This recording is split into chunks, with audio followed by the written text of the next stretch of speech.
Welcome to the Death by Disney podcast. My name is Adam, and I'm on a mission to watch all of the Disney movies that they have ever released. That's the first rule. Second rule is that every review, every every episode, that I do needs to be released in a chronological order, but not like chronological the order that the movies were released in, but I don't have to record or watch them in that order. So I don't know what number this will be. I'm talking today about 1961's live action The Parent Trap, not The Parrot Trap, but The Parent Trap, starring Hayley Mills, Susan Evers, Maureen O'Hara, Maggie McKendrick, and Brian Keith. For a live-action Disney film from the 1960s, it's not bad. There are some genuinely funny moments, and the parents of the twins have a chemistry that's hard to miss. However, the idea of the film is so crazy. Why would any parent decide to split up identical twins and not tell them that they have a twin?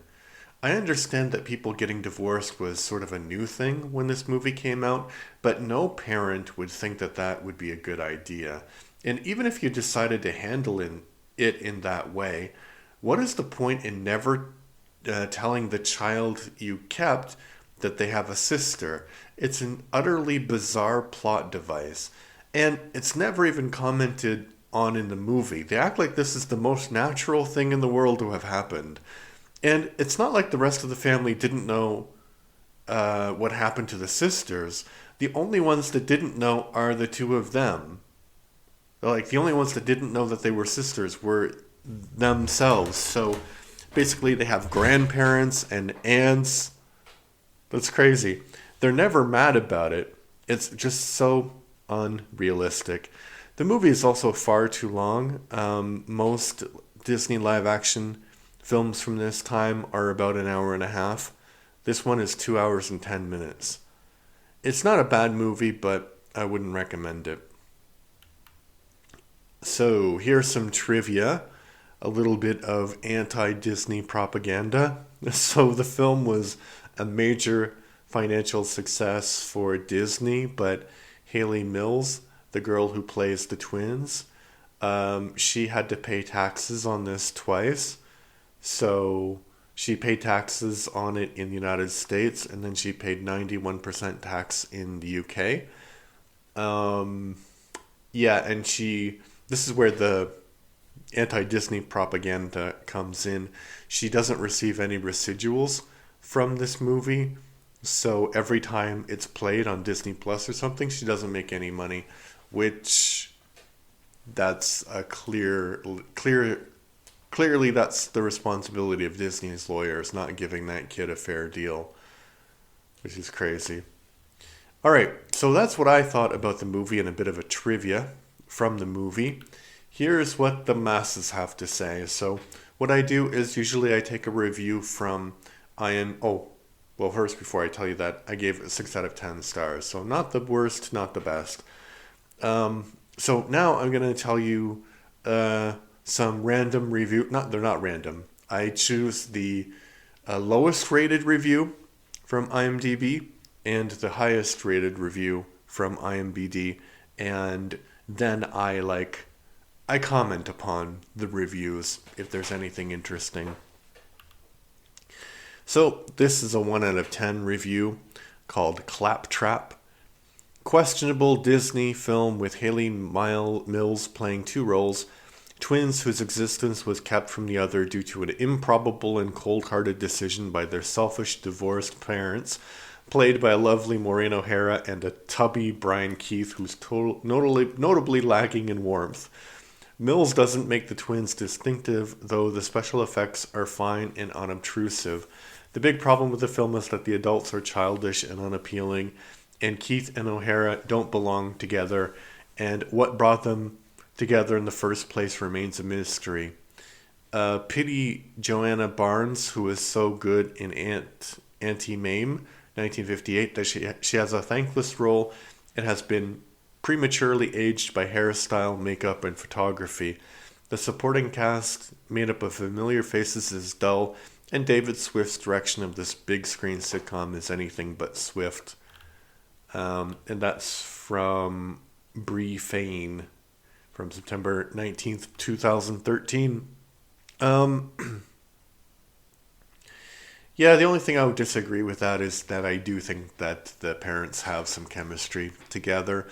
Although it is a really weird situation. Like, why would they do that? That doesn't make any sense. That's kind of like there's a Bertolt Brecht play. I forgot what it's called. The Bertolt Brecht play. We did it in high school.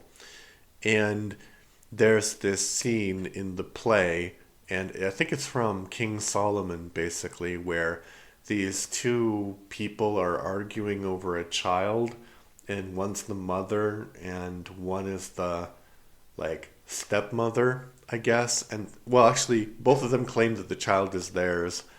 And so the king basically says, cut the child in half, and you can have half, and you can have half. And then the mom goes, okay, okay, okay, no, no, no, no, no, I'll give up the child. And so that's also a weird test, but that was the test to determine who was the real mother. So this is kind of what I feel like they did. They had like two twins, they get divorced, so, they have to split up property equally. So a child is a form of property. There's two, so each parent gets one. It's so weird, so bizarre. Okay, and for the totally opposite, 10 out of 10, total best. I will win first place in America and all over the globe viewing this movie more than any other person on earth. First saw the movie in a small theater where I'm from in Milford, Massachusetts. Have seen the movie over 1,300 times since that day. That day way back in Milford. So many times. At 66 years, it is my obsession. Love it to death. God bless Haley Mills. And that's from Jay Hoya in February 1st, 2018. And I have to say, Jay Hoya, get some help. Because there's no normal person who would watch that movie 1,300 times. It's not that good of a movie. I think you have maybe it hit your head and you became obsessed with this movie. I don't know. But yeah, hopefully in the 7 years since then, I hope that I hope that you're still alive and that you're enjoying life and, but I hope that you'll stop watching this movie. Please, please stop. It's not good. Oh, it's not, 6 out of 10. So maybe 2 or 3 times is enough to watch in one lifetime. You can watch something else. All right, this has been the Death by Disney podcast. So maybe I'll start asking myself at the end, has this project driven me insane yet? No, not yet. I'm still good. I'm gonna continue. You can stop being concerned. Anyway, talk to you later. Bye.